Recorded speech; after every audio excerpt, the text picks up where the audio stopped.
हाँ जी, तो जय हिंद मेरे प्यारे बच्चों। मैं विनय यादव स्वागत करता हूं आप सभी का आप यूट्यूब चैनल कैरियर एकेडमी कुंडा पे। तो बच्चा लोग कैसे हैं आप लोग? बढ़िया होंगे। और आज है हमारे पास लेक्चर नंबर 37।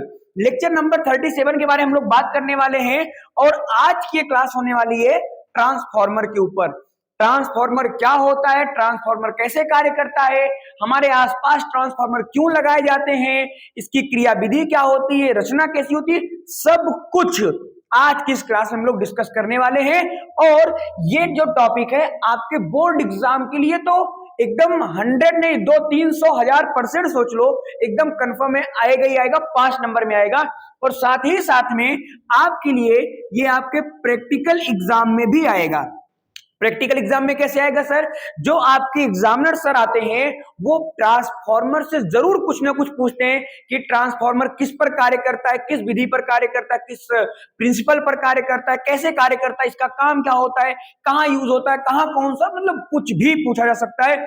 और आज की इस क्लास में मैं आपको वो प्रैक्टिकल वाली क्लास, वो बोर्ड वाली क्लास, सब कुछ आज की इस क्लास में आपको हम डिस्कस करेंगे। और आपके जितने भी डाउट होंगे वो सारे क्या हो जाएंगे, आज क्लियर हो जाएंगे। तो आप सभी लोगों को लास्ट तक क्लास को अटेंड करना है, बहुत शांतिपूर्वक देखना है और समझना है। तो आज क्लास को हम लोग क्या करते हैं, स्टार्ट करते हैं। आज का लेक्चर हमारा लेक्चर नंबर 37। क्योंकि आज हमारे पास 7 दिसंबर, तो 30 नवंबर तक 30 क्लास, 7 दिसंबर तक 37वीं क्लास। तो 1 नवंबर को हम लोगों ने सीरीज स्टार्ट किया था और आज हमारे पास 7 दिसंबर को हम लोग 37वें टॉपिक पर, मतलब 37वें लेक्चर पर पहुंच आए हैं। लेक्चर नंबर 37 है, बट उस 100 टॉपिक में से हमारे पास टॉपिक नंबर कौन सा है? 46। टॉपिक नंबर कौन सा है हमारा? 46 है। तो इसके बारे में आज मैं आपसे बात करने वाला हूं।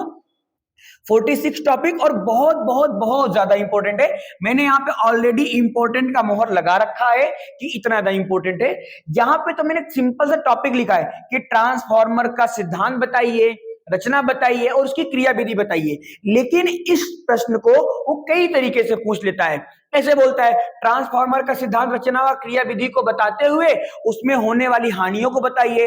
ट्रांसफॉर्मर किस विधि पर कार्य करता है इसका उल्लेख करते हुए ट्रांसफॉर्मर का सिद्धांत, रचना और क्रिया विधि, मतलब कुछ भी पूछेगा, आपको इन्हीं बातों का जवाब देना जो आज की क्लास में हम लोग डिस्कस करने वाले हैं। और आप सभी के लिए यहां पर मैंने पूरी की पूरी नोट्स तैयार कर रखी है ताकि आपको नोट्स बनाने में कोई प्रॉब्लम ना हो, क्योंकि बहुत बहुत बहुत ज्यादा इंपॉर्टेंट टॉपिक है। ठीक है, 3 नोट्स को बनाने मुझे लगभग 2.5-3 घंटे लग गए। आपको लगता होगा 8-10 स्लाइड ही तो है सर, लेकिन कौन से शब्द रखने, कौन शब्द को नहीं रखना है, हटाना है, आसान पड़ेगा, सब सोचने में थोड़ा समय लगता है। बट कोई बात नहीं, समय बेशक लगे, बट आपका समय नहीं जाना चाहिए वेस्ट, सबसे मेन बात ये होती। चलिए, तो आज की क्लास को हम लोग क्या करते हैं, स्टार्ट करते हैं। सबसे पहले जितना भी मैंने आपके सामने यहाँ पे इमेजेस इंसर्ट की हुई है, जितने भी मैंने यहाँ पर आपके लिए इमेज लगाया हुआ है, ये सब के सब क्या है बच्चा? ट्रांसफॉर्मर है। क्या है? ट्रांसफॉर्मर है। और यहां पर जो मेरे पास ट्रांसफॉर्मर की अगर मैं बोलूं कि मुझे ट्रांसफॉर्मर पढ़ना है तो तुरंत हमारे दिमाग में आता है हमारे गांव के बगल, हमारे घर के बगल, हमारे मोहल्ले के बगल 1-2 खंबा लगा हुआ है, तो एक कोई मान लो बना हुआ है कोई पोडियम और उसके ऊपर ट्रांसफार्मर रखा है, वो कुछ इस डिजाइन का होता है। सही बात है। तो आज हम लोग इसी ट्रांसफार्मर को पढ़ने वाले। सर ये तो सब अलग अलग है ना भाई, ये बाहर से ऐसा दिख रहा है, बाकी ये अंदर से ऐसे ही दिखते हैं। हाँ, ये ट्रांसफार्मर अलग है, वो ट्रांसफार्मर अलग है। अलग किसके बेस पे? स्ट्रक्चर के बेस पे है। तो हम लोग देखेंगे हमारे सिलेबस में क्या है ना, जो ट्रांसफार्मर का प्रकार है वो कार्य के प्रकार पे दिया गया, मतलब उसका जो कार्य करने का तरीका है उसके बेस पे। बट ट्रांसफार्मर को हम लोग उनके आकार के बेस पर भी विभाजित करते हैं, बांटते हैं। जैसे यहां पर अगर आप देखेंगे ध्यान से तो ये ट्रांसफार्मर एक आयताकार है। कैसा? एक आयताकार है, मतलब रेक्टेंगुलर है। लेकिन अगर आप यहां पे देखेंगे तो ये हमारे पास कैसा? सिलेंड्रिकल है। कैसा है? ये सिलेंड्रिकल है, मतलब कि एक बेलनाकार है। अच्छा, यहां पर देखोगे ये भी आयताकार है, लेकिन सर इसमें लाइन लाइन कैसे दिख रही है? तो भैया ये लाइन लाइन नहीं है, ये इसमें क्या है? पतली पतली हमारे पास क्या है? प्लेटें एक के ऊपर एक रखी गई हैं, इंसुलेटेड है। तो क्यों होती हैं इनके बारे में बात करेंगे। यहां पर अगर आप देखेंगे तो देखो वही प्लेटें, देखो यहाँ पे लाइनिंग दिख रही है ना, वो प्लेटें यहाँ पे जो तार लपेटा गया है, इन किसी में कम किसी में ज्यादा। तो ये सब क्यों होता है, आज की इस क्लास में हम लोग इसी के बारे में बात करने वाले हैं। ठीक है, तो आई होप समझ में आ गया होगा। अब थोड़ा सा माइंड में आता है कि ट्रांसफार्मर हम लगाते ही क्यों हैं।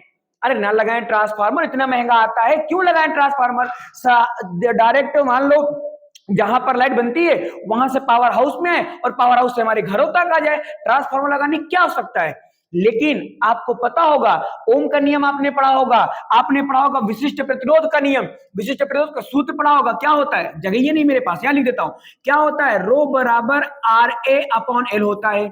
अगर मैं इसको दूसरी तरीके लिखूं तो मैं लिखता हूं आर बराबर रो एल अपॉन ए, या अगर मैं आर और एल में संबंध निकालूं, देखो क्या आता है, आर डायरेक्टली प्रोपोर्शनल एल, मतलब कि अगर मैं लंबाई को बढ़ाऊंगा तो प्रतिरोध बढ़ जाएगा, लंबाई को बढ़ाऊंगा तो प्रतिरोध बढ़ जाएगा, और जब प्रतिरोध बढ़ जाएगा धारा का मान कम हो जाएगा ओम के नियम से, because of are inversely proportional होता है वी के। यहाँ पे तो यहाँ पे क्या आ रहा है, धारा ये आई होगा, यहाँ पे क्या होगा, आई। अब यहाँ पे अगर मैं प्रतिरोध को बढ़ाऊंगा धारा का मान क्या हो जा रहा है, कम।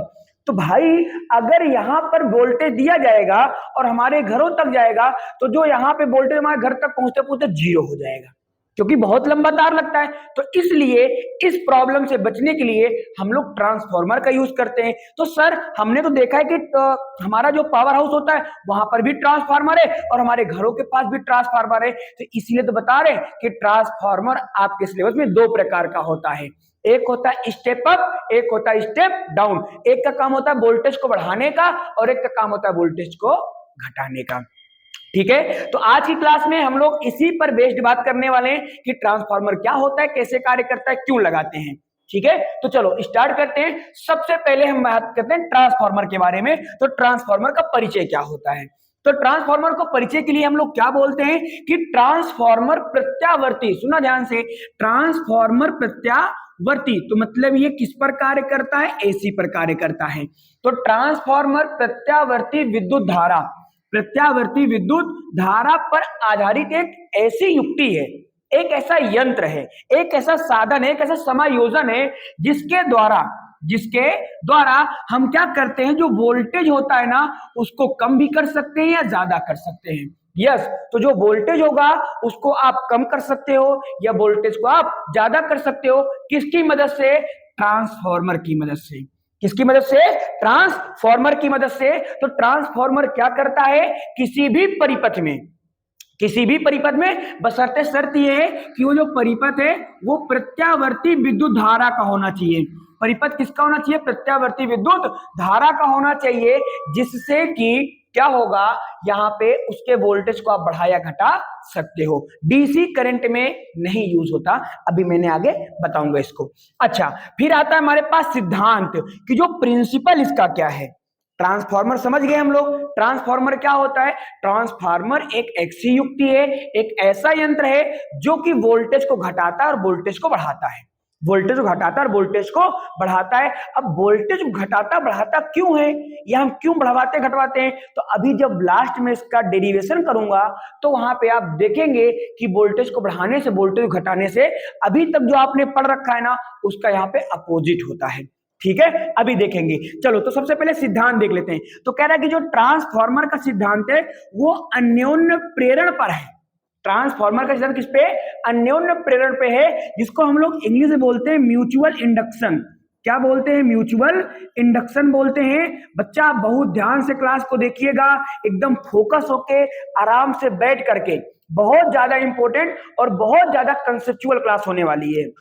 आपसे मैं वादा करता हूं कि क्लास अगर आप पूरे मन से देखोगे और अगर आपने कुछ भी इधर उधर डिस्टर्ब नहीं होते हो और बैठे बस रहो, अगर आपने इसको एकदम में आपके दिमाग में सारा का सारा टॉपिक ना डाल दूं ना, तो आप हमें बताइएगा और कमेंट करिएगा कि हाँ सर समझ में नहीं आया। ऐसा हो नहीं सकता कि मैं फिजिक्स पढ़ाऊंगा और आपको फिजिक्स समझ में ना आए। चलो तो स्टार्ट करते हैं। तो मैं क्या बता रहा हूं कि यहाँ पे फिजिक्स में अन्योन्य प्रेरण, अन्योन्य प्रेरण क्या होता है, जब हमारे पास दो कुंडली, देखो मैं रिवीजन करा रहा हूं, मैंने लास्ट क्लास में इन सब बातों को डिस्कस कर रखा है कि जब दो कुंडलियां पास पास रखी होती हैं तो एक कुंडली में धारा के मान को अगर मैं परिवर्तित करता हूं तो दूसरी कुंडली के फ्लक्स में ऑटोमेटिक परिवर्तन हो जाता है, जिसके कारण विद्युत वाहक बल बनता है, जिसके कारण धारा बनती है, और इसी संपूर्ण घटना को हम लोग बोलते हैं क्या, अन्योन्य प्रेरण। क्या बोलते हैं, अन्योन्य प्रेरण बोलते हैं। अच्छा, तो किस पर कार्य करता है? ये अन्योन्य प्रेरण पर कार्य करता है। लिख लेना कहीं पर, आपके बोर्ड एग्जाम का तो ठीक है, लेकिन आपके यहाँ जो एग्जामिनर साहब आएंगे ना, उनका भी बहुत फेवरेट क्वेश्चन है कि जरा बताओ बच्चा, जो ट्रांसफार्मर होता है वो किस सिद्धांत पर कार्य करता है? तो फेंक के उनके मुंह पे सवाल का जवाब मारना कि सर जो ट्रांसफार्मर होता है वो अन्योन्य प्रेरण पर कार्य करता है। क्लियर हुआ? आगे चलते हैं। फिर मैंने क्या लिखा कि इसी को फिर मैंने डिटेल में लिख दिया कि ट्रांसफार्मर प्रत्यावर्ती विद्युत धारा, याद रखना ट्रांसफार्मर अन्योन्य प्रेरण पर कार्य करता है और सिर्फ प्रत्यावर्ती विद्युत धारा में कार्य करता है, डीसी करंट में नहीं करता, जिस धारा में काम हो नहीं करता। तो इसलिए यहां पे लिखा गया है कि अब वही बातों को मैंने फिर से रिपीट कर दिया है। ठीक है, चलो आगे बढ़ते हैं। अब आगे मैं आता हूं तो मेरे पास आता है एक मैंने नोट लिखा है, ये बहुत बहुत बहुत ज्यादा इंपॉर्टेंट नोट है।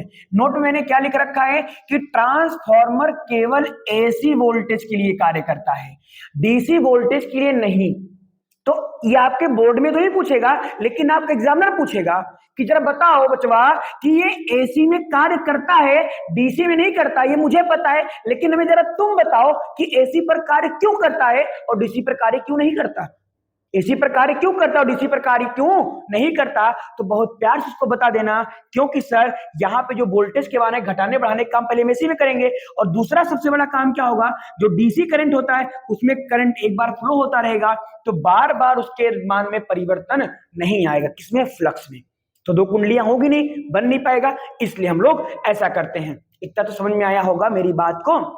चलो ठीक है, तो डीसी के लिए कार्य नहीं करता क्योंकि उसकी आवृत्ति नहीं होती उसमें। दूसरा हमारे पास क्या था, कार्य के आधार पर ट्रांसफार्मर दो प्रकार के होते हैं। देखना सुनना, मैंने यहाँ पे क्या लिखा है, कार्य के आधार पे। हालांकि अगर आपसे कोई बोलेगा कि ट्रांसफार्मर कितने प्रकार के होते हैं, तो बहुत सिंपल से उसको जवाब देना कि ट्रांसफार्मर दो प्रकार के होते हैं। एक का नाम होता है स्टेप अप और एक का नाम होता है स्टेप डाउन। एक का नाम होता है उच्चई ट्रांसफार्मर और एक का नाम होता है अपचयी ट्रांसफार्मर। बट होते क्या है अभी देखेंगे, बट मैंने यहाँ पे लिख रखा है, मेंशन कर रखा है कि कार्य के आधार पे। किस आधार पे, कार्य के आधार पे। तो कार्य के आधार पे दो होते हैं और आकार के आधार पे बहुत सारे होते हैं कि कोई वृत्ताकार कह रहा हूं, हाँ, कोई गोलाकार है, कोई सिलेंड्रिकल है, कोई आयताकार है, कोई त्रिभुजाकार है, मतलब जिस शेप में आवश्यकता होती है उस शेप में इनको बना लिया जाता है। ठीक है, तो वो आकार होता है। बट यहाँ पे हमें किसके आधार पढ़ना है, कार्य के आधार पे। तो कार्य के आधार पर ट्रांसफार्मर कितने प्रकार के, दो प्रकार के। एक होता है उच्चई ट्रांसफार्मर, क्या होता है, उच्चई ट्रांसफार्मर, और एक होता है अपचयी ट्रांसफार्मर। अब समझिएगा, उच्चई ट्रांसफार्मर को हम लोग इंग्लिश में क्या बोलते हैं, स्टेप अप। क्या बोलते हैं, स्टेप अप। अब सुनना, इसमें क्या लिखा है मैंने, step up. Step up, up का मतलब क्या होता है, उठाना।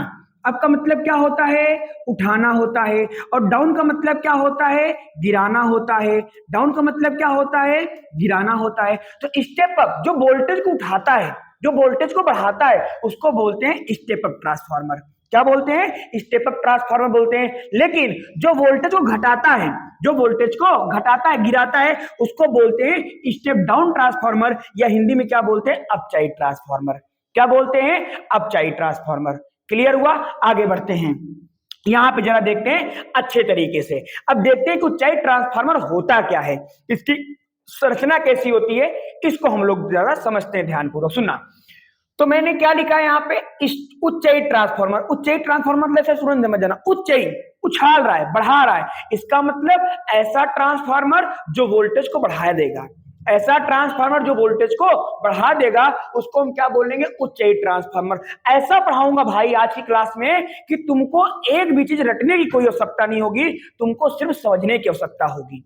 ठीक है, एकदम बेसिक, एकदम जनरल लैंग्वेज में आपको ऐसी बात बताऊंगा कि आप एकदम, आपके एकदम दिमाग में चला जाएगा टॉपिक। आ जाओ, तो यहाँ पे क्या बोल रहा है, अब देखो ये तो लिखा हुआ है, बाकी मैंने पढ़ा दिया आपको। कह रहा उच्चई ट्रांसफार्मर निम्न प्रत्यावर्ती वोल्टेज को, अगर हमारे पास वोल्टेज कम है, अगर हमारे पास वोल्टेज कम है और उसके वोल्टेज को बढ़ाना है, वोल्टेज कम है उसके वोल्टेज को बढ़ाना है, तो हम लोग वहां पे स्टेप अप ट्रांसफार्मर का यूज करते हैं। तो यहां मैंने लिखा है उच्चई ट्रांसफार्मर निम्न प्रत्यावर्ती वोल्टेज को उच्च, ताला खुला है, हाँ ताला खुला रूम का, ताला खुला रूम का, हाँ, तो उच्च प्रत्यावर्ती वोल्टेज में बदलता है। क्या करता है, इसको उच्च प्रत्यावर्ती वोल्टेज में बदलता है।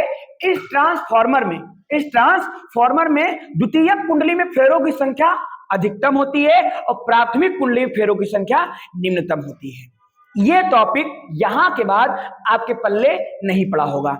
अब इसको जरा हम समझते हैं। सुना, सबसे पहले होता क्या है ट्रांसफार्मर में, क्या होता है सुनो। ट्रांसफार्मर में यहां जाओ जाओ जाओ, ये मैंने लगा रखे, महंगी महंगी फोटो मैंने खरीद रखा है। देखो तो यहाँ पे क्या है हमारे पास, सबसे पहली होती है पतली पतली क्या होती है हमारे पास, प्लेटें होती हैं, और उन प्लेटों को हम मिलाते हैं और उसके बाद प्लेटों के ऊपर क्या लपेटते हैं, तार।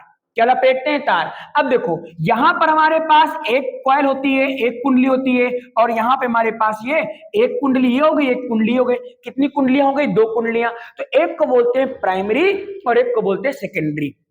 एक को बोलते हैं प्राइमरी और एक को क्या बोलते हैं, सेकेंडरी। और यहां पर भी एक हमारे पास हो जाएगा प्राइमरी और एक क्या हो जाएगा, सेकेंडरी। सर आपको कैसे पता कौन प्राइमरी कौन सेकेंडरी?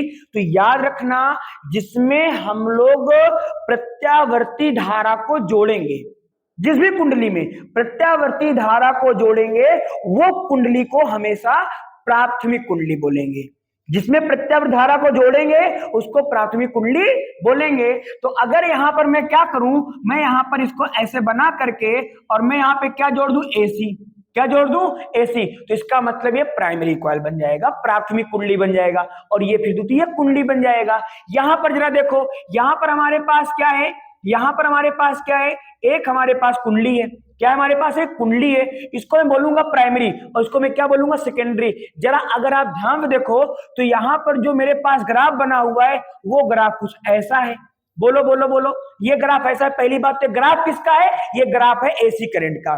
किसका ग्राफ है, एसी करंट ग्राफ है। लेकिन अगर मैं यहां से यहां में दोनों में तुलना करूं तो मैं देखता हूं कि यहां पर जो ग्राफ है वो उस ग्राफ की अपेक्षा बड़ा है, उस ग्राफ की अपेक्षा बड़ा है। और ग्राफ अगर बड़ा होता है तो मान बड़ा होता है, अगर ग्राफ बड़ा है तो मान बड़ा है, ग्राफ छोटा तो उसकी वैल्यू छोटी। इसका मतलब कि इसको जो भी मान दिया गया है इसने उस मान को बढ़ा दिया है, इसने उस मान को बढ़ा दिया है। इसका मतलब स्टेप अप ट्रांसफार्मर होगा।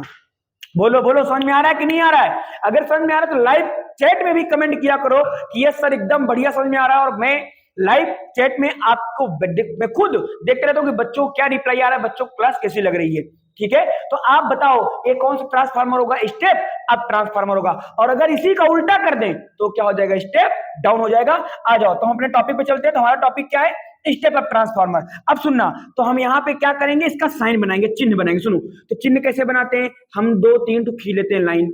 लो हमने खींच दिया। सर लाइन क्या है, इस लाइन का मतलब क्या है, वही हमारी जो पतली पतली प्लेटें हैं इसको दर्शाया जाता है ऐसे। ठीक है, तो हमने यहाँ पे क्या खींच लिया, 3 लाइन खींच लिया। चलो बढ़िया बढ़िया लाइन खींच लेता हूँ थोड़ा सा मस्त वाली। तो मैंने यहाँ पे क्या खींच लिया, 3 लाइन खींच लिया, खींच दिया, यस सर खींच दिया। अब आ जाओ आगे। अब आगे मैं क्या कर रहा हूं, यहाँ पे मैं यहाँ पर क्या लगा रहा हूं, कुंडली। क्या ले रहा हूं, कुंडली। सुनना ध्यान से, यहाँ पे मैंने क्या ले लिया, कुंडली ले लिया, एक कुंडली। अच्छा फिर यहाँ पे कितनी कुंडली लेंगे, 2 कुंडली। एक कुंडली उधर, एक कुंडली इधर। कितनी कुंडली हो गई, 2 कुंडली। अगर आप दोनों को ध्यान से देखो, अगर आप दोनों को ध्यान से देखो तो ये ज्यादा चक्कर लपटा हुआ है और ये कम चक्कर लपटा हुआ है। इसका मतलब कि इसमें फेरों की संख्या कम और इसमें फेरों की संख्या ज्यादा। इसमें फेरों की संख्या कम, इसमें फेरों की संख्या ज्यादा। सर इसमें प्राइमरी कौन सा होगा, इसको मैं बोल रहा हूं कि ये प्राइमरी है, ये वाली क्या है, प्राइमरी है, प्राथमिक है। और इसको मैं बोल रहा हूं कि हमारे पास सेकेंडरी है, ये क्या है हमारे पास, सेकेंडरी है। सर कैसे प्राइमरी कैसे सेकेंडरी, तो मेरे भाई मैंने यहां पर एसी करंट जोड़ दिया। मैंने यहां पे कौन सा करंट जोड़ दिया, एसी करंट जोड़ दिया। सर कैसे एसी, ये मैंने साइन बना दिया। ये साइन किसका होता है, एसी का। अगर कहीं पर मैं एक डब्बा बनाऊं और डब्बे के अंदर कीड़ा दे दूं, कीड़ा मतलब सांप, सांप का मतलब ये साइन होता है, ये एसी करंट का चिन्ह होता है। ठीक है, तो इसका मतलब मैंने यहाँ पे कौन सा करंट जोड़ा है, एसी करंट जोड़ा है। अच्छा तो इसका मतलब ये प्राइमरी कॉइल होगा। यस भाई, ये कौन सी कॉइल होगी हमारे पास बंधु, प्राइमरी होगी। सर वो कौन सी होगी, ये हमारे पास सेकेंडरी कॉइल होगी, या बंधु ये हमारे पास सेकेंडरी कॉइल होगी, जिसको हम लोग हिंदी में बोलते हैं प्राथमिक कुंडली और एक को बोलते हैं द्वितीय कुंडली। इतना समझ में आया। यहां पर सारे लाइनें क्या बना रखे हो आप, बहुत बढ़िया बढ़िया भाई। इन लाइनों का मैंने बहुत प्यार से नाम रखा है, जिनका नाम क्या है, पटलित क्रोध है। क्या है, पटलित क्रोध है। क्या है, पटलित क्रोध है। एक के ऊपर एक क्रोध रखा ना, छल्ला लगा दिया, छल्ला लगा लक्ष्य जो भी होता हो तो लगा दिया, तो उसको क्या बोलते हैं, पटलित क्रोध बोलते हैं। इतना समझ में आया। सर अभी एक समझ में नहीं आया कि स्टेप अप कैसे होगा। सुनना, अब इसको याद रखने का तरीका, मैं यहां से इसको वोल्टेज दूंगा, तो यह मैंने कहा यस सर, मैंने इसको वोल्टेज दिया, मैंने इसको वोल्टेज दिया, इसको यहाँ पे क्यों नहीं आ रहा है, अच्छा यहाँ पे इसको मैंने वोल्टेज क्या कर दिया, दिया। जब मैं इसको वोल्टेज दूंगा तो इसको मैं बोलूंगा निवेशी वोल्टेज। क्या बोलूंगा इसको, निवेशी, या इंग्लिश में बोलते हैं इनपुट, इंग्लिश में क्या बोलते हैं, इनपुट। तो मैं यहाँ पे क्या लिख, दोनों लिख देता हूं, तो यहाँ पे मैं लिखूंगा निवेशी वोल्टेज, एकदम समझा दूंगा, एकदम कभी भूलोगे नहीं। इसको मैं क्या बोलूंगा, निवेशी वोल्टेज। इसको हम क्या बोलते हैं, इनपुट वोल्टेज बोलते हैं। क्या बोलते हैं, इनपुट वोल्टेज। इनपुट, निवेश, निवेश कब, अच्छा कभी कभी आपने सुना होगा पिक्चर में कि उसने यहां पर पैसे को निवेश किया है, मतलब पैसे खर्च किया है। तो मैंने यहां पर निवेश किया, मतलब मैंने यहां वोल्टेज दिया, मैंने यहां वोल्टेज खर्च किया, और जब मैं वोल्टेज दूंगा तो यहां से क्या मिलेगा, आउटपुट। यहां से क्या मिलेगा, आउटपुट। तो मैं क्या कर रहा हूं कि इस वाली कुंडली से यहां पे हमको क्या मिल रहा है, आउटपुट मिल रहा है। क्या मिल रहा है, यहाँ पे हमको आउटपुट मिल रहा है, मतलब निर्गत है, मतलब ये क्या है, निर्गत है। तो यहाँ पे आप इसको बोल सकते हो कि निर्गत वोल्टेज। क्या बोलेंगे इसको हम लोग, निर्गत वोल्टेज। तो ये हमारे पास हो जाएगा निर्गत वोल्टेज, और ये हमारे पास क्या हो जाएगा, निवेशी वोल्टेज। क्लियर हुआ। अब आगे बढ़ते हैं, अब आगे सुनना ध्यान पूर्वक। अब भाई अगर अगर अगर मेरे पास सेकेंडरी कॉइल में फेरों की संख्या ज्यादा है, सेकेंडरी कॉइल में फेरों की संख्या, ये सब भूल जाओ, याद करा दूंगा सब, यार ये तो बस लिखा है कि आप पढ़ लो, बाकी मैं यही सब पढ़ा दूंगा। अगर मैं सेकेंडरी कॉइल में फेरों की संख्या ज्यादा, तो इसका मतलब वो काम ज्यादा करेगा, इसका मतलब वो काम ज्यादा करेगा। और अगर ये काम ज्यादा करेगा तो काम में कर क्या रहा है, ये काम में क्या दे रहा है हमको, वोल्टेज। क्या दे रहा है, वोल्टेज। तो ये वोल्टेज क्या देगा, ज्यादा देगा। क्या देगा, ज्यादा देगा। तो याद रखना, अगर हमको कोई बोले कि हमें बताओ उच्चई ट्रांसफार्मर बनाना है तो कौन सी कुंडली में फेरों की संख्या ज्यादा होगी, तो जो आउटपुट वाली होगी, तो मतलब कि सेकेंडरी वाली में फेरों की संख्या ज्यादा होगी। और मैंने यहां पे लिखा है कि इस ट्रांसफार्मर में द्वितीयक कुंडली में फेरों की संख्या प्राथमिक कुंडली में फेरों की संख्या से अधिक होती है, और वास्तव में देखो अधिक होती है। समझ में आ रहा है कि नहीं आ रहा है, बोलिएगा भाई। अगर आपको क्लास अच्छी लगी आज की, तो समझिएगा कि आपको कमेंट जरूर करना है। बस मैं आपसे कमेंट ही तो मांगता हूं ना यार। कमेंट में क्या करना है, क्लास आपको कैसी लगी, ट्रांसफार्मर क्या होता है, स्टेप अप ट्रांसफार्मर क्या, स्टेप डाउन ट्रांसफार्मर क्या, ट्रांसफार्मर कितने प्रकार के, कुछ ना कुछ यार कमेंट जरूर करना, ठीक है। इतनी मेहनत से आपको पढ़ा रहा हूं आज। चलो तो आगे बढ़ते हैं। आगे हमारे पास क्या था, स्टेप डाउन। क्या था, स्टेप डाउन। जितना भाई मैंने यहां बंधु पढ़ाया ना, उसका सब तुम उल्टा सोच लो। क्या सोच लो, उल्टा, वो स्टेप डाउन हो गया। सर इसका मतलब ये वाला ट्रांसफार्मर वोल्टेज बढ़ाता है तो ये वाला ट्रांसफार्मर वोल्टेज घटाएगा। यस, ये वाला ट्रांसफार्मर वोल्टेज को क्या कर देगा, घटा देगा। सर यहाँ पर प्राइमरी कॉइल में फेरों की संख्या कम और सेकेंडरी में ज्यादा होती है, उसका मतलब वहां पे सेकेंडरी में कम और प्राइमरी में ज्यादा होगी। यस, वहां पे सेकेंडरी में कम प्राइमरी में ज्यादा होगी। आ जाओ देख लेते हैं इसको जरा हम लोग। तो मैंने यहाँ पे क्या लिखा है, अपचाई ट्रांसफार्मर, स्टेप डाउन ट्रांसफार्मर। अब सुनना ध्यान से। अच्छा एक बात और बता देता हूं, स्टेप अप ट्रांसफार्मर को हम लोग कहां यूज करते हैं, पावर हाउस में। कहां यूज करते हैं, पावर हाउस में। तो जैसे आपके आसपास अगर कहीं पावर हाउस हो ना, वहां पर बड़ा सा ट्रांसफार्मर लगा होगा, तो वो क्या है, स्टेप अप ट्रांसफार्मर है। कैसा ट्रांसफार्मर, स्टेप अप ट्रांसफार्मर है। लेकिन आपके गली मोहल्ले, तुम्हारे बगिया उगिया के आसपास जो लगा होगा, उसको बोलेंगे स्टेप डाउन ट्रांसफार्मर, क्योंकि वो वोल्टेज को डाउन करता है और ये वोल्टेज को बढ़ाता है। तो जो वोल्टेज को बढ़ाएगा उसको बोलेंगे स्टेप अप, और जो वोल्टेज घटाएगा उसको बोलेंगे स्टेप डाउन। तो आई होप मेरी बात आपको समझ में आ रही होगी। आ जाओ यहाँ पे आ जाओ। मैंने क्या बोला, अपचाई ट्रांसफार्मर उच्च प्रत्यावर्ती वोल्टेज को, सुना ध्यान से, अपचाई ट्रांसफार्मर उच्च प्रत्यावर्ती वोल्टेज को निम्न प्रत्यावर्ती वोल्टेज में बदलता है। उल्टा ही तो लिखा है भाई, देखना। उच्चई ट्रांसफार्मर क्या करता है, प्रत्यावर्ती इसको मैं ज्यादा दूंगा, वोल्टेज ज्यादा दूंगा, तो उसको क्या कर देगा, निम्न कर देगा। क्या कर देगा, निम्न कर देगा। उच्च को क्या करता है, निम्न करता है। उच्च को क्या करता है, निम्न करता है, बदलता है। अब जरा आगे आ जा कहानी वाले मेन पॉइंट में।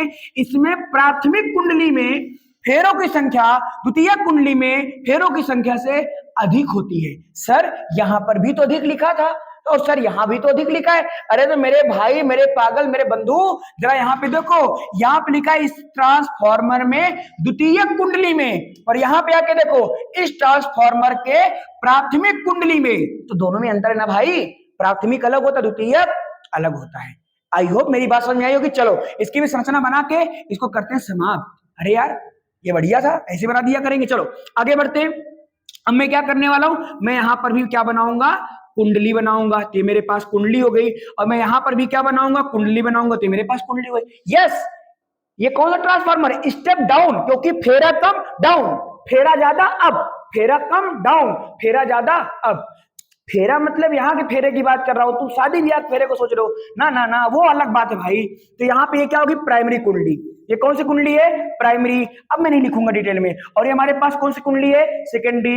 इसको वोल्टेज दूंगा निवेशी, ये वोल्टेज बाहर देगा निर्गत, तो निवेशी वोल्टेज निर्गत वोल्टेज। और मैं ऐसा मान के चलता हूं कि दोनों आपस में बराबर होते हैं। अभी हम इसको आगे देखेंगे, ठीक है। चलो, तो आपको मैं उम्मीद करता हूं कि आपको समझ में आ गया होगा। यस, अब हमारे पास इस टॉपिक का सबसे बेजोड़ पार्ट आता है ट्रांसफार्मर में, ठीक है। तो एक काम करता हूं, मैं सबसे पहले यहां पे, कोई पन्ना नहीं है क्या मेरे पास? है तो सबसे पहले मैं यहां पे आपको समझाता हूं ट्रांसफार्मर कैसा होता है, कैसे बनाते हैं। तो क्यों ना आज हम लोग एक बार मैकेनिक बन जाए। चलो तो स्टार्ट करते हैं आज की इस टॉपिक को। हट जा भाई मच्छर मेरे दोस्त। आज हम बात करेंगे ट्रांसफार्मर। सुनना बाबू, तो जो ट्रांसफार्मर को बनाने का प्रोसेस है ना, वो बहुत प्यारा है और बहुत उम्दा है। कैसे प्यारा है? क्योंकि यहाँ पे जितनी भी चीजें हैं ना, उनका सबका अपना कुछ ना कुछ क्या रीजन है कि ऐसा क्यों होता है, वैसा क्यों होता है, ऐसा भी तो कर सकते हैं, वैसा भी। तो उन सब का ऐसा वैसा का जवाब पैसा होगा, मतलब ऐसा का जवाब वैसा होगा। पैसा का होगा, पैसा मान लो कौन देगा। चलो तो समझते हैं मेरी बातों को ध्यानपूर्वक सुनना। मैं क्या बोलता हूं कि मेरे पास एक क्या है? एक क्रोड है। मेरे पास एक क्या है? क्रोड है। सर क्रोड क्या होता है? तुम कोई भी लोहा वाले लो, इसको तुम क्रोड बोल सकते हो। क्या बोल सकते हो? क्रोड बोल सकते हो। लेकिन जो क्रोड है वो नर्म लोहे की है। यस, ये अब मैं यहां पे क्या करूंगा? सब कुछ मैं यहां पे मेंशन करूंगा, ठीक है। ध्यान समझना मेरी बातों को, ताकि ये सारी बात आपको समझ में आ जाए। एक आध पेज अगर मेरे पास और खाली होता तो मजा आ जाता, लेकिन मैंने वो सारे पेज खाली लिए नहीं। तो एक मैं काम करता हूं, मैं यहाँ पे एक पेज ले लेता हूं, ठीक है। और समझाने के बाद भाई मैं आपको उसको डिलीट कर दूंगा, आप लोग समझ जाइए, ठीक है। चलो, तो मैं यहाँ पे क्या बता रहा हूं, सबसे पहले बात करूंगा ट्रांसफार्मर के बारे में। सुनना सुनना सुनना, बहुत मजा आने वाला आज की क्लास में। तो इसका नाम क्या? ट्रांसफार्मर। क्या नाम बचवा? ट्रांसफार्मर। ट्रांसफार्मर कितने प्रकार के? दो प्रकार के, step up step down. Step up voltage बढ़ाता है, स्टेप डाउन वोल्टेज को घटाता है। इतना क्लियर? उतना आगे आ जाओ। अब हमें क्या करना, क्या है जो यहाँ पढ़ाने वाला उसको समझना, इसको बनाते कैसे है। तो हम क्या करते हैं, हम यहाँ पे लेते हैं लोहा। क्या लेते हैं? लोहा। सर लोहा लेते हैं ना बाबू, यहाँ पे हम लोग नर्म लोहा लेते हैं। सर नर्म लोहा क्या होता है? तो बच्चा सुनना, नर्म लोहा एक ऐसा पदार्थ है, नर्म लोहा एक ऐसा पदार्थ है जो कि चुंबकीय क्षेत्र में रखने पर एक बहुत चुंबकीय गुण अपने अंदर ला लेता है, प्रबल वाला, प्रबल चुंबकीय क्षेत्र बन जाता है। लेकिन जैसे चुंबकीय क्षेत्र से हटाते हैं वैसे वो फिर शांत हो जाता है। जैसे वो लोग होते हैं ना, कुत्ता उत्ता लोग होते हैं ना, जब उनकी गैंग होती है तो बहुत चिल्लाते हैं, और जैसे उनकी गैंग भाग जाती है फिर शांत हो जाते हैं। सेम वही चीज है। तो जब ये किसी अपने गैंग में होगा तो ये बोलेगा यस मैं भी चुंबक, मैं भी चुंबक, मैं भी चुंबक। और जैसे चुंबक कुंबक भागे ये बोलेगा ना ना ना ना ना, मैं लोहा, मैं लोहा, मैं लोहा। ऐसे होगा। सुनना क्या होगा? तो बोलेगा नर्म लोहा क्या होता है? तो नर्म लोहा एक ऐसा पदार्थ है, नर्म लोहा एक ऐसा पदार्थ है जिसको चुंबकीय क्षेत्र में रखने पर उसमें चुंबकीय गुण आ जाता है और वो खुद एक चुंबक की तरह व्यवहार करने लगता है। उसको हम बोलते हैं नर्म लोहा, सॉफ्ट आयरन बोलते हैं। आई होप इतनी बात समझ में आई होगी। अच्छा, फिर क्या करते हैं, नर्म लोहे को हम लोग क्या करते हैं, चाहो तो यार आप एक इतना बड़ा ले सर, हमने बड़ा के नर्म लोहा ले लिया, अब काटो सर मजा मस्त तरीके से। मैंने यहाँ पे क्या ले लिया? लोहा ले लिया, इतना मोटा सा ही है। भाई इतना मोटा तुम लोहा ले लोगे ना तो सत्यानाश हो जाएगा, तुम्हारे घर का भी पावर हाउसों में तुम आगे लगवा दोगे। इसलिए हम लोग यहाँ पे ऐसा नहीं करते। तो फिर सर क्या करते हैं, हम नर्म लोहे को मोटा नहीं लेते, नर्म लोहे को पतला पतला लेते हैं। सर पतला पतला, सर पतला पतला काटोगे बाबू यार, सुनो ध्यान से। अब मान लो यार मैं तुमको बोलूं कि चलो, जैसे मान लो मेरे पास कुछ है, जैसे मान लो मेरे पास पेन है, मैं बोल रहा हूं कि मुझे पेन चाहिए, तो आपने मुझे दे दिया। अब ये पेन यार ऐसे तो अच्छी लग रही है, अब मैं कहूँ ना इसके पतले पतले स्लाइस दो, तो उसमें क्या करेगा, तुम कोई ना कोई ऐसा सामान ढूंढोगे, इसमें काटोगे, ताकत लगाओगे, पैसा लगाओगे, सब लगाओगे। तो यार पतला पतला बनाते क्यों है? ना बनाए हम पतला पतला। तो पतला पतला बनाने का रीजन होता है ईडी करंट। क्या रीजन होता है? Eddy current. तो जो मैंने यहाँ पर ये अजय भाई, जो मैंने यहाँ पे इमेज लगा रखी है ना, अगर यहाँ पे अगर आप ध्यान में देखो, देखो यहाँ पे उनको पतला पतला काटा गया, देखो सब पतले पतले हैं। अच्छा सर एक जरा हमें बात बताइए, समझ में नहीं आई। सर ये लोहा है, मैंने कहा बच्चा लोहा है, आपने कहा सर लोहा है, लोहा है, फिर आपने कहा सर दोनों को जब टच कर देंगे तो फिर एक ही हो जाएगा, फिर करंट फ्लो हो जाएगा। तो सर इसमें फिर मतलब क्या हुआ काटने का? ना भाई, तो जब इसको और जब इसको मिलाएंगे तो इसके बीच में एक पदार्थ रख देंगे। कौन सा पदार्थ? इंसुलेटेड चीज रखेंगे, मतलब कि अचालक पदार्थ रखेंगे, ताकि जब इसके ऊपर इसको रखें तो इस प्लेट से करंट इस प्लेट में जाने ना पाए, नहीं तो कोई मतलब नहीं होगा।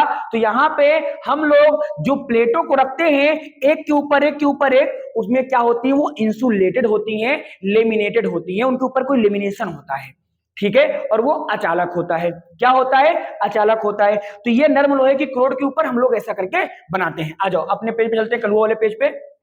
काला पेज, काला पेज, काला पेज, ये रहा, कहां गया? ये रहा, ठीक है। अब इसको समझते हैं जरा। तो हम लोग ऐसा करेंगे, इसलिए हम लोग इसको क्या करते हैं बच्चा? पतला पतला काट देते हैं। क्या करते हैं? पतला पतला काट देते हैं। लो, काट दिया, अभी समझ में आया?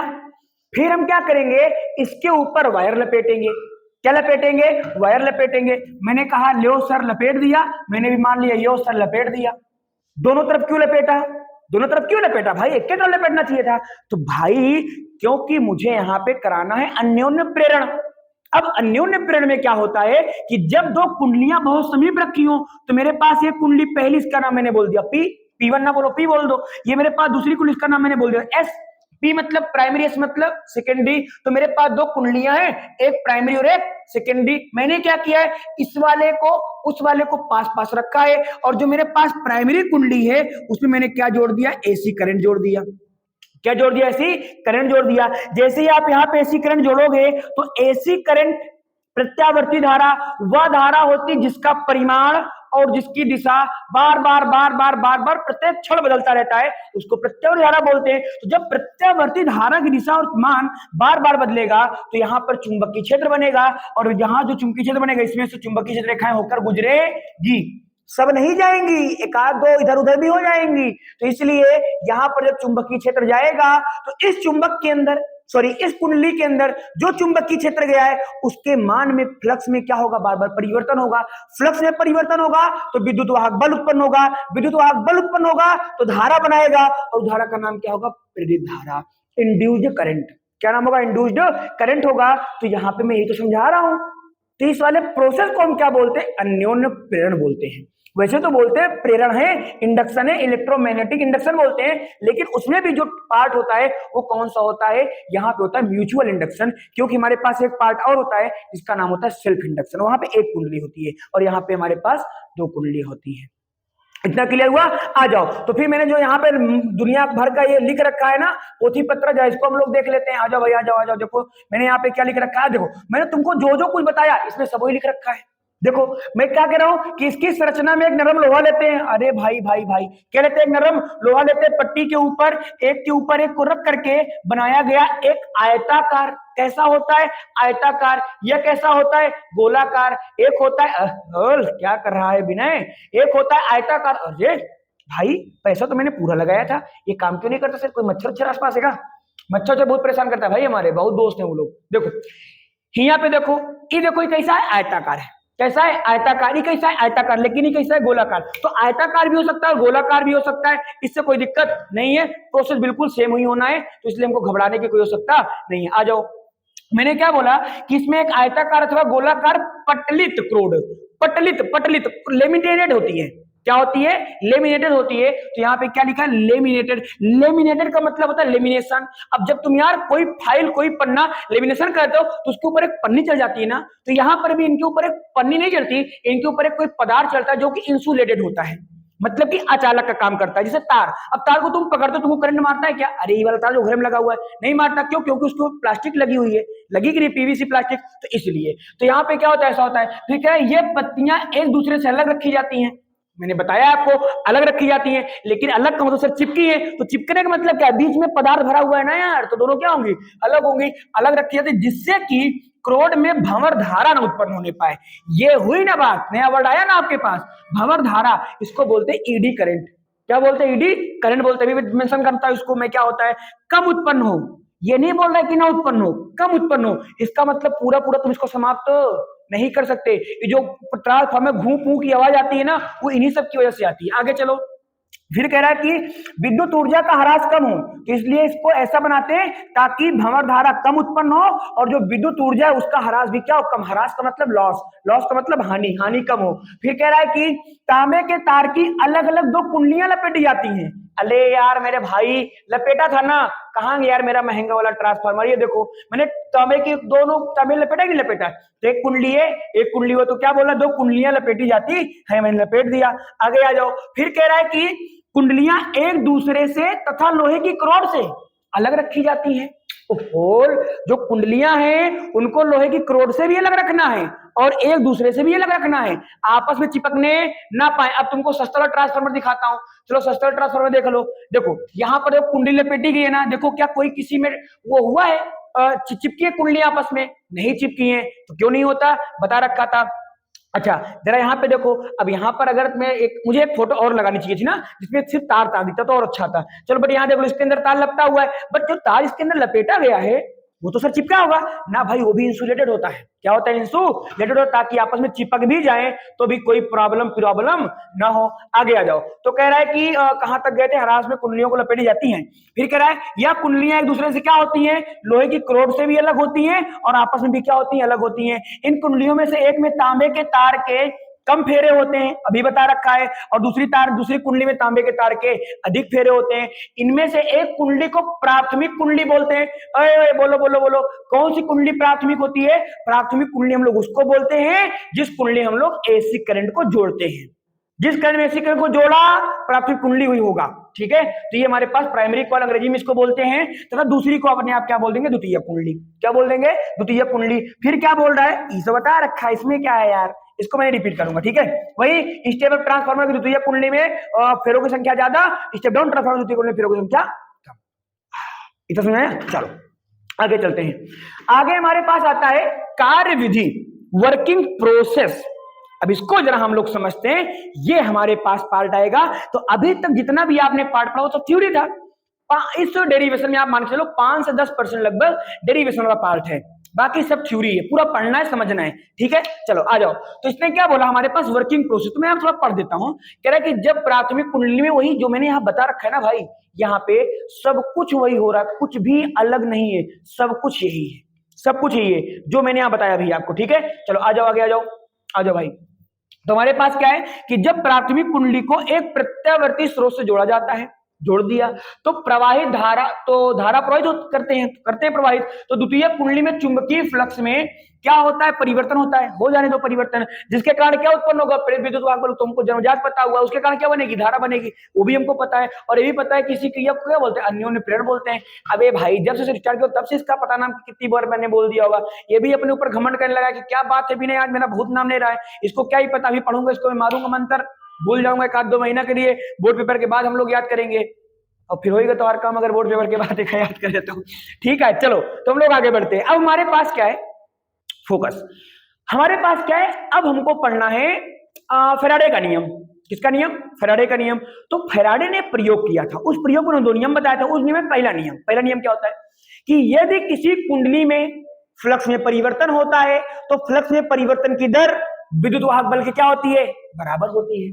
क्या होती है, बराबर होती है। चलो तो मैंने बोला, सुनना, मैंने बोला, क्या बोला, उसने बोला कि मैंने बोला, बट मैंने बोला कि उसने नहीं बोला, बट वास्तव मैंने बोला। अब देखो मैंने क्या बोला, मैंने बोला कि जो हमारे पास प्राइमरी कॉइल है, तो मैंने कहा ये हमारे पास क्या है, प्राइमरी कॉइल है। तो प्राइमरी कॉइल में सुनो, अच्छा थ्योरी लिखा थोड़ा से, तो मैं यहाँ पे लिखता हूं प्राथमिक कुंडली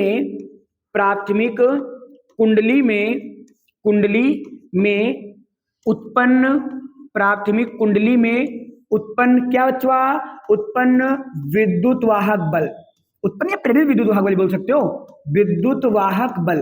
अब विद्युत वाहक बल को हम लोग लिखते हैं ई से, बट है कौन सी कुंडली, प्राथमिक, तो इसलिए यहाँ पे लगाएंगे ईपी। क्या लगाएंगे, ईपी। अब सुनना, ईपी बराबर क्या हो जाएगा, हमको पता है, होता है formula delta phi B upon delta T. क्या होता है, delta phi B upon delta T. लेकिन साथ में फेरों की संख्या भी तो होती है, तो फेरों की संख्या भी होती है, साथ में माइनस भी तो आता है, तो माइनस भी आता है। माइनस क्यों आता है, चलो लाइव चैट में फटाक से कमेंट करो, कमेंट तुरंत करो कि माइनस क्यों आता है, बोलो माइनस क्यों आता है। क्योंकि वो परिवर्तन का विरोध करता है, तो यहाँ पे हो गया। अब प्राइमरी कॉइल होगी, तो प्राइमरी कॉइल का क्या हो जाएगा हमारे पास, ये फेरों की संख्या P, तो मैंने आप क्या बोल दिया, NP बोल दिया। आई होप इतनी मेरी बात आपको समझ में आई होगी। इसको मैं बोलूंगा समीकरण नंबर 1, क्या बोलूंगा, समीकरण नंबर 1। इसी प्रकार से जब मैं आगे चलूंगा, देखो मैं आगे क्या करता हूं, मैं इसी प्रकार से फिर मैं लगाऊंगा पुनः इसी प्रकार से, पुनः इसी प्रकार से, पुनः इसी प्रकार से। भाई थोड़ा सा इधर ना मेरा इसलिए गड़बड़ा जाता है, इधर से हमको लाइटिंग इतनी सही से हम लोग एडजस्ट नहीं कर पाए ना, तो यहाँ पे आपको दिखेगा बराबर, बट वास्तव में हमको ना यहाँ तक कुछ नहीं दिखता है, इसके ऊपर दिखता है, मतलब इसके ऊपर कुछ, इसके नीचे दिखता है, ऊपर कुछ दिखता है लाइट, क्योंकि लाइटिंग क्या फोकस आ जा रहा है, तो यहाँ पे समझ में नहीं आता है लाइन कहाँ जा रही है मेरी। एक तो इसे राइटिंग खतरनाक है हमारी, है ना, वो विश्व सुंदरी का राइटिंग का मुझे अवार्ड मिला हुआ है। तो कह रहा है पुनः इसी प्रकार से, जब पुनः इसी प्रकार को लगाएंगे तो किस सेकेंडरी कॉइल के लिए, तो सेकेंडरी कॉइल का मतलब ES हो जाएगा, तो ES बराबर क्या हो जाएगा हमारे पास, NS हो जाएगा, बट माइनस का आएगा, बता रखा हूं क्यों आएगा। चलो उसी तरह प्रकार लिखते हैं, नीला पीला नीला से हट जा भाई।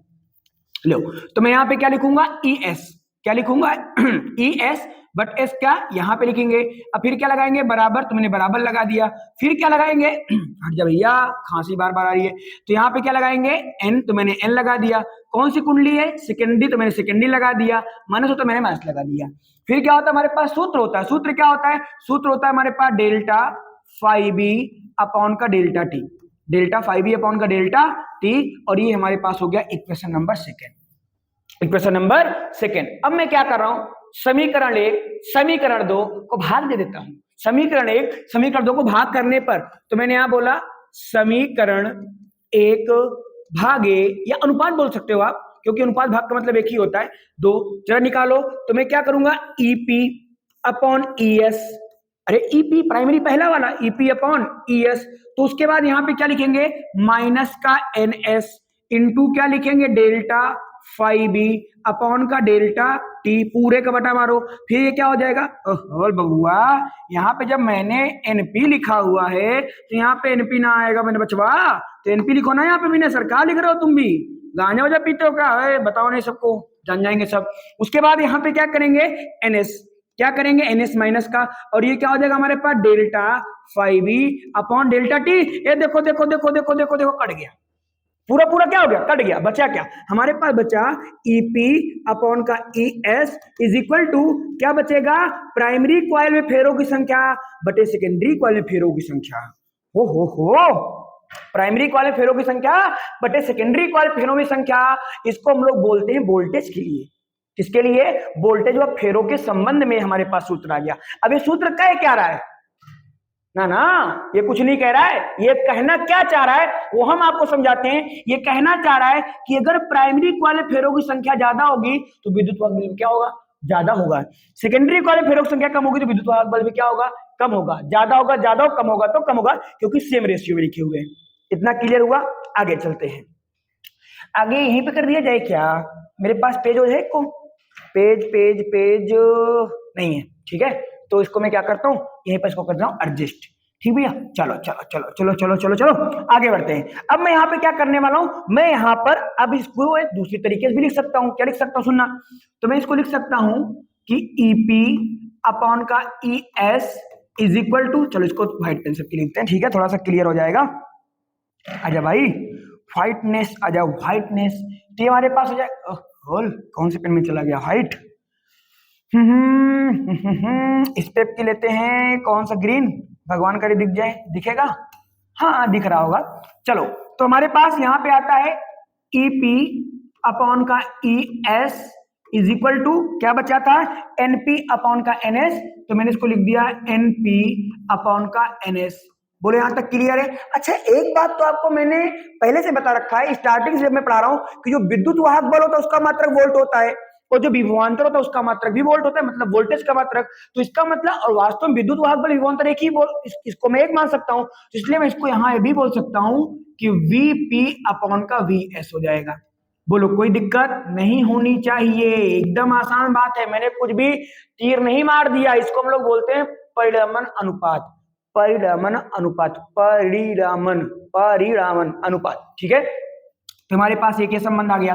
दूसरा संबंध हमको किसमें निकालना है, धारा के लिए, जो कि मेन है, हम जानते हैं धारा के सूत्र और शक्ति से, कहां से, शक्ति व धारा के संबंध से, शक्ति व धारा के संबंध से, शक्ति व धारा, एक लिख रहा हूं, शक्ति व धारा के संबंध से, शक्ति व धारा के संबंध से। तो चलो जरा देखते हैं शक्ति व धारा के संबंध से क्या आता है। शक्ति व धारा के संबंध को जरा ध्यान देखो, क्या होता है हमारे पास, हमको पता है P बराबर क्या होता है, VI। P बराबर क्या होता है, VI। तो मैंने यहाँ पे लिख दिया P बराबर VI। और हट जा भाई, मैंने क्या लिख दिया, P बराबर VI। P बराबर VI, कोई दिक्कत। मैंने बोला ये हमारे पास पहली कुंडली था, तो यहाँ पे आप चाहो तो PP लिख दो, VP लिख दो, IP लिख दो। समीकरण नंबर 1 बोल सकते हो, यस सर बोल दिया। दूसरा मैं क्या लिख सकता हूँ, PS सेकेंडरी कॉइल में, तो हो जाएगा हमारे पास VS इंटू ये क्या हो जाएगा, IS। बोलो बोलो बोलो, कोई कहीं कोई प्रॉब्लम हो तो बोलो। इसको हम बोल दिया समीकरण नंबर 2। दोनों क्या है हमारे पास, दोनों में शक्ति है। अरे भाई ये भी शक्ति का सूत्र है, ये भी शक्ति का सूत्र है। क्यों शक्ति का सूत्र है, क्योंकि शक्ति का सूत्र होता ही है P बराबर V अपॉन I। P बराबर VI क्या होता है, P बराबर VI। अब मैं करना क्या चाह रहा हूं, मैं यहाँ पे समीकरण 1 और समीकरण 2 को बराबर दिखा देता हूं। तो मैं यहाँ पे लिखूंगा समीकरण 1 बराबर समीकरण 2, समीकरण 1 बराबर समीकरण 2। जब दोनों करोगे तो हो जाएगा VP into IP is equal to VS into IS। अगर वोल्टेज वोल्टेज को तरफ कर दूं और धारा धारा को तरफ कर दूं, देखो जरा, तो VP अपॉन का VS, तो यहाँ पे हो जाएगा मेरे पास VP अपॉन का VS हो जाएगा, और यहाँ पे क्या हो जाएगा, IS अपॉन का IP हो जाएगा। अब की उल्टा है संबंध, और आना भी चाहिए। आगे बढ़ो, आगे बढ़ो मेरे सैनिक। और मेरे सैनिक ये बोलो, जो VP अपॉन VS हो इसको EP अपॉन ES बोल सकते हैं क्या, तो ये बोला यस सर, तो EP अपॉन क्या हो जाएगा, ES हो जाएगा। ये भी संबंध लिखना चाहो तो ये भी लिख सकते हो, NP अपॉन क्या हो जाएगा, NS हो जाएगा। एक चीज मेरे समझ में तो अभी तक नहीं आई यार, इस समय कर क्यों रहा हूं, ये मैं यहां पे इसलिए कर रहा हूं ताकि मेरे पास वोल्टेज और धारा के बीच में संबंध आ जाए। वोल्टेज और धारा के बीच में क्या आ जाए, संबंध आ जाए। तो ये वोल्टेज, ये धारा, ये वोल्टेज विद्युत वाहक बल, ये वोल्टेज, ये फेरों की संख्या, तुम किसी में भी संबंध निकालना, बट हमें तो यहाँ पे दोनों में चाहिए, तो मैंने इन पे दोनों में निकाल दिया। और अब की बार मैं कलर का पेन चेंज कर देता हूं, और मेरे पास जाएगा ये VP। हट जाओ भाई आप, क्या हो जाएगा मेरे पास, अरे महाराज हटो यार, हाँ, VP अपॉन का VS, VP अपॉन का VS इज इक्वल टू बचवा IS अपॉन का IP। IAS नहीं बोल रहा हूं, IS बोल रहा हूं, हाँ, तो IS अपॉन का IP हो जाएगा। तो ये सूत्र हमको ये बताना चाह रहा है, ये सूत्र बोलता नहीं है, ये बताना चाह रहा है, ये बताना चाह रहा है कि अगर प्राइमरी कॉइल में वोल्टेज का मान ज्यादा होगा तो सेकेंडरी कॉइल में धारा का मान कम हो जाएगा। अगर वोल्टेज का मान कम होगा तो सेकेंडरी कॉइल में धारा का मान ज्यादा हो जाएगा, क्योंकि उल्टा संबंध लिखा हुआ है। यही काम करता है वो, यहाँ पे वोल्टेज बढ़ाते हैं धारा का मान कम जाता है, और यहाँ पे धारा का मान वहां पे क्या करता है, वो वोल्टेज घटा देता है और फिर धारा का मान बढ़ जाता है। यही इसका प्रोसेस है। चलो समझ में आ गया होगा। आगे आ जाओ, आगे आ जाओ, पहले इसको डिलीट कर दूंगा, पूरा का पूरा कहानी गंदा दिख रहा है मेरा तो। महंगा ट्रांसफार्मर कहाँ गए बचवा, कहाँ गया, कहाँ गया, ये हट जाओ भैया, गेट इज गेट आउट। चलो, तो ट्रांसफार्मर में हानियां, ये भी इंपॉर्टेंट टॉपिक है। तो ट्रांसफार्मर में हानियां देख लेते हैं। हानि क्या होता है, हानि का मतलब क्या है, हानि का मतलब यार कि मैंने ट्रांसफार्मर को इतना दिया खाने को और वो हमको इतना दे रहा है। भाई अलार्म मेरा बज रहा है, समय हो गया क्या अपलोड करने का वीडियो, भाई भाई रुक जाओ please, do not disturb me, ठीक है। हाँ क्लास चल रही, ठीक है। तो हमारे पास क्या नाम से ट्रांसफार्मर में ऊर्जा की हानियां, तो जो हमने ट्रांसफार्मर को इतना खाने को दिया तो हुआ क्या, वो हमको इतना दे रहा है यार, उसका रिजल्ट अब समझ में नहीं आया ससुरा, इसको मैं इतना खाने को दे रहा हूं और ये काम इतना कर रहा है, तो इसका मतलब ये कुछ चीजें छुपा रहा है, इसका मतलब ये क्या हो रही, हानि हो रही मेरी। तो इसलिए इसको बोलते हैं ट्रांसफार्मर में ऊर्जा की हानियां। ट्रांसफार्मर ऊर्जा की हानियां क्या होता है, द्वितीय कुंडली से प्राप्त ऊर्जा प्राथमिक कुंडली को दी गई ऊर्जा, वही खनवा बतिया हो रही है। प्राथमिक द्वितीय कुंडली को प्राप्त ऊर्जा, द्वितीय कुंडली से प्राप्त ऊर्जा प्राथमिक कुंडली को दी गई ऊर्जा से कुछ कम होती है, सही तो बोल रहा है। इसका कारण यह है कि ट्रांसफार्मर में ऊर्जा क्या होती है, हानियां होती हैं, हानियां होती हैं, हानि नहीं होती, हानियां होती हैं। हानियां अलग होता है, हानियां अलग होता है, तुम लोग जानते होंगे। पहला पार्ट आता है भंवर धाराओं में हानि, ईडी करंट, क्या था, ईडी करंट। तो इसीलिए तो हम लोग क्या करते हैं, जो प्लेटें होती है उसको पतला पतला काट के बनाते हैं ताकि उसमें ईडी करंट ना हो। अब देखो क्या लिखा है मैंने लिखा रखा है इसमें बहुत महंगे बड़े बड़े लोगों से कि ट्रांसफार्मर की लोहे की क्रोड में, ट्रांसफार्मर की लोहे की क्रोड में भंवर धाराएं उत्पन्न हो जाती हैं, जिससे कुछ ऊर्जा उसमें के रूप में मुक्त हो जाती है। यही तो रीजन है, तुम्हारा जो ट्रांसफार्मर होता है वो गर्म हो जाता है, नहीं होता है गर्म हो जाता है। इसीलिए क्यों, क्योंकि वो जो मैंने जो उसको ऊर्जा दी वो कुछ ऊर्जा को ऊष्मा के रूप में खर्च कर दिया, जो बचा कहा ले जाओ अपने घरों में, तो कुछ मान तो कम हो जाएगा ना यार। तो वहां पे भंवर धारा की वजह से मान कम हुआ। तो यहाँ पे लिखा है कि हानि को ट्रांसफार्मर करोड़ को पतली करोड़ करके कम कर सकता है। तो यहाँ पे इस हानि को कम करने के लिए हम ट्रांसफार्मर को क्या करते हैं, पतले पतले करोड़ को जो उसकी होती है पतली पतली करोड़ को पतले पतले प्लेट में बांटते हैं। आगे आ जाओ। आगे हमारे पास क्या है, कह रहा है सैथिल हानि, इस पार्ट को बाद में समझाता हूं। फिर कह रहा है फ्लक्स हानि। सिंपल सी बात है बचवा कि जो हमारे पास ट्रांसफार्मर है, यहां पर जितना फ्लक्स बना, मेरा मतलब चुंबकीय क्षेत्र बना, उतना को उतना उसमें नहीं घुस पाता भाई। कुछ चुंबकीय क्षेत्र की रेखाएं आए बाएं दाएं निकल जाती हैं, और जब आए बाएं दाएं निकल जाएंगी तो इसका मतलब क्या होगा, इसका मतलब ये होगा कि कुछ तो चुंबकीय क्षेत्र खत्म हो गया ना, उसको यूज ही नहीं कर पाए हम लोग, तो इसको बोलते हैं फ्लक्स का हानि। यहाँ पे क्या लिखा हुआ है, बोल रहा है प्राथमिक तथा द्वितीय कुंडली में युग्मन कपलिंग जुड़ाव, मतलब जितना दिया उतना वो ले नहीं पा रहा, जुड़ाव नहीं हो पा रहा है, तो कभी भी पूर्ण नहीं होता। अतः प्राथमिक कुंडली में संपूर्ण चुंबकीय फ्लक्स द्वितीय कुंडली से नहीं गुजरता। ये तो बता रहा हूं भाई, जितना यहाँ बना उतना उसमें से नहीं गुजरता, और इसको भी ऊर्जा क्या हो जाती है, हानि हो जाती है, तो पूरा काम वो कर नहीं पाएगा। आगे चलो, आगे हमारे पास लिखा है तांबे की हानि। ये क्या होता है पढ़ो तो, लिखा हुआ है कि जब प्राथमिक तथा द्वितीय कुंडली में प्रत्येक धारा को प्रवाहित करते हैं तो ऊर्जा तांबे के फेरों में ऊष्मा के रूप में क्षय हो जाती है। अरे भैया, जब तरवा में धारवा जाएगी, वोल्टेज बढ़ेगा घटेगा, तो तांबा भी तो कुछ ना कुछ गर्म हो जाएगा, तो वो तांबे के द्वारा हानि है। तो लिखा तो है तांबे की हानि, तो तांबे के द्वारा हानि है, और कुंडलियों में ऊष्मा तो उत्पन्न हो गई यार। अब अगर नहीं तुम इसका उपचार करोगे तो ये बहुत ज्यादा गर्म हो जाएगा। तो इसलिए हम लोग क्या करते हैं, कुंडलियों में जो उत्पन्न ऊष्मा होती है उसको अवशोषित करने के लिए कुंडली के चारों ओर ठंडी हवा, चारों ठंडी हवा, कोई पंखा लगा देंगे, कोई पतली पतली प्लेटें लगा देते हैं ताकि उसमें हवा पास हो तो उसमें हवा रुके। ठीक है, आप लोग ट्रांसफार्मर देखना, चलो अच्छा दिखा देते हैं, अगर हमारे महंगे ट्रांसफार्मर में होगा तो यस है। चलो यहाँ पे देखो, ये जो इसमें डिजाइन बना हुआ है ना, ये line line line line line line, ये इसलिए नहीं बना है कि इसमें चिड़िया के अपना घोंसला बना ले, इसमें इसलिए बनाए ताकि जब हवा आए तो इसमें थोड़ा रुके, क्योंकि अगर ये प्लेन होता तो हवा सटाक से निकल जाती, बट मान लो इसको गड्ढा उड्ढा बनाया गया है ताकि इसमें हवा रुके, और जब हवा रुकेगी प्लेट से टकराएगी तो प्लेट की ऊष्मा को अवशोषित करेगी, तो प्लेट क्या हो जाएगी, ठंडी हो जाएगी, और प्लेट अंदर कनेक्ट है तो भी ठंडा हो जाएगा, तो कोई इसको ठंडा तो करना था, तो हो गया। आगे चलते हैं, आ जाओ भाई, आ जाओ। तो ये आ गया हमारे पास तांबे में हानि। फिर कह रहा है कि इसको हवादार करते हैं और या तो तेल भर देते हैं। आपको भी पता होगा इसके अंदर नेफ्था ऑयल भरा होता है, ट्रांसफार्मर के अंदर एक तेल भरा होता है, उसका नाम क्या होता है, नेफ्था ऑयल। क्या होता है, नेफ्था ऑयल होता है, नेफ्था तेल भरा होता है, तो उससे भी क्या होता है, वो ठंडा होता है। ठीक है, तो ये हमारे पास बात होती है। फिर आ जाओ हमारे पास पिछले वाले, मैंने आपको एक टॉपिक यहाँ छोड़ा, सैथिल हानि, इसको मुझे समझाना डिटेल में। सुनो, कह रहा है कि ये क्यों समझाना, क्योंकि ये पहले आपके टॉपिक में, आपके सिलेबस में था, बट प्रेजेंट टाइम पे सिलेबस में नहीं है। तो यहाँ पे क्या लिखा है कि प्रत्यावर्ती धारा के प्रत्येक चक्र में लोहे की करोड़ चुंबकीय तथा विचुंबकीय होती है। इस प्रक्रिया में भी ऊष्मा ऊर्जा के रूप में ऊष्मा क्या होती है, मुख्य समझना ध्यान से। पहले क्या होता था, हमारे पास एक ग्राफ बनता था और एक बनती चिड़िया, क्या बनती थी, इसे चिड़िया बनती थी। इस चिड़िया का मतलब क्या होता था, इस चिड़िया का मतलब होता था कोई चीज कोई चुंबक बना रहा है और कोई चुंबक फिर से नहीं बना रहा है, क्योंकि जब धारा जाएगी, सुना ध्यान से, धारा जाएगी चुंबक बनेगा, धारा जाना बंद तो चुंबक बनना भी बंद हो जाएगा। तो यार उसको चुंबक बनाने में भी तो कुछ ना कुछ ऊर्जा दिया होगा उसने, नहीं दिया होगा, दिया होगा, तो उसी को बोल रहा है ना, चुंबकित करने में व विचुंबकित करने में। चुंबकित करने मतलब चुंबक बनाने में, विचुंबकित करने मतलब चुंबक ना बनाने में। क्यों, क्योंकि यार जो एसी करंट होता है वो ऐसे नहीं जाता, ऐसे नहीं जाता, वो ऐसे जाता है, आए दाएं बाएं आला बाला जो, तो एक बार इधर जाएगा चुंबक बनेगा, थोड़ी बार इधर चलो इधर चलेगा, तो बार बार दिशा बदलता है, तो चुंबकीय क्षेत्र बदलेगा, चुंबकीय क्षेत्र बदलेगा तो उस चुंबकीय क्षेत्र को बदलने के लिए कुछ ना कुछ कार्य करना पड़ेगा, और वो ऊर्जा के रूप में मुक्त हो जाता है, ऊष्मा के रूप में, वो इसमें लिखा हुआ है। ठीक है, ये नहीं टॉपिक में पहले था। ठीक है, तो ये ऊर्जा जो मैंने हानियां बताई, इसमें कोई दो हानि आपसे पूछेगा, इससे ज्यादा नहीं पूछेगा। ठीक है, तो आप लिख देना जो भी होगा वो तो आपको समझाई दिया सब। हाँ, एक लास्ट पॉइंट बचा, तो हम लोग आ गए 14वें अपनी स्लाइड पर। ठीक है, 14 स्लाइड पे कह रहा है ट्रांसफार्मर की दक्षता क्या होती है, इफिशियंसी अंग्रेजी बोलते हैं। क्या बोलते हैं, इफिशियंसी। समझो इफिशियंसी क्या होता है, दक्षता। दक्षता का मतलब होता है कि मैंने किसी चीज को दिया मान लो 100 रुपए, और वो कह रहा है कि मैं 90 रुपए का काम करूंगा, 10 रुपए खा जाऊंगा, तो उसकी दक्षता कितनी हो जाएगी, 90%। कितनी हो जाएगी, 90%।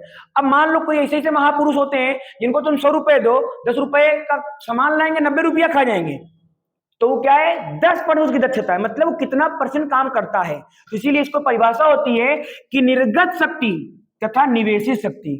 निर्गत शक्ति तथा निवेशित शक्ति मतलब मैंने उसको कितना दिया और वो कितना खाया, तो उसी का जो निवेश शक्ति होती है को अनुपात को क्या बोलते हैं, ट्रांसफार्मर की दक्षता बोलते हैं। इसको लिखते हैं ईटा से, ईटा बराबर क्या हो जाएगा, निर्गत शक्ति। तो यहाँ पे आप लिखेंगे निर्गत शक्ति, तो हो गया निर्गत शक्ति, और बटे में क्या लिखोगे, निवेशी शक्ति। तो मैंने यहाँ पे क्या लिख दिया, निवेशी शक्ति। तो हो गया हमारे पास निवेशी शक्ति इंटू क्या होता है, 100 होता है। इसका क्या होता है, सूत्र होता है, मात्रक मात्रक कुछ भी नहीं आएगा, देखना परसेंट में आएगा, ठीक है, 100 लगा हुआ ना, परसेंट में आएगा, सिंपल सी बात है, ठीक है भाई लोग। तो चलो आज चलते हैं लास्ट अपने पेज पर। हाँ जी, आज अगर आपको चाहिए पीडीएफ तो आज ये टेलीग्राम पे, और टेलीग्राम पे भी आप कहाँ आना, कैरियर एकेडमी कुंडा पे। तो मेरे भाई मेरे बंधु, ये सब कुछ आपको टेलीग्राम पे मिल जाएगा। मिलता हूं कल क्लास में। कल की भी क्लास बहुत ज्यादा इंपॉर्टेंट होने वाली है। हम लोग डायनेमो को पढ़ाएंगे, आपको जनरेटर को पढ़ाएंगे, और वो भी अपने आप बहुत ही ज्यादा तगड़ी क्लास है, ठीक है। तो मिलते हैं आपसे। कैसी लगी क्लास आपको? क्लास का होमवर्क आप मत भूलना। क्लास का होमवर्क क्या है, आपको आज ट्रांसफार्मर क्या होता है, कितने प्रकार का होता है, इन सब चीजों को आज मेंशन करके जाना ही जाना है, ठीक है बच्चा लोग। तो मिलते हैं आपसे कल की क्लास में। बहुत ज्यादा इंपॉर्टेंट टॉपिक तो इसको हमने बहुत पूरे एनर्जी के साथ क्या कर दिया, समाप्त कर लिया। तो मिलेंगे हम लोग कल की क्लास में। अपना ख्याल रखो, पढ़ाई वढ़ाई करते रहो मस्त। ज्यादा टेंशन लेने की कोई आवश्यकता नहीं है, बट टेंशन लेना है लेकिन ज्यादा नहीं लेना। टेंशन उतनी लेना जितने हमारा काम हो सके, इतना नहीं कि हम दोबारा पतरा जाए, ठीक है। बाय बाय, टेक केयर बच्चा लोग, जय हिंद। मिलते हैं कल क्लास में, ठीक। कमेंट नहीं भूलना, कमेंट जरूर करना है आप सभी को।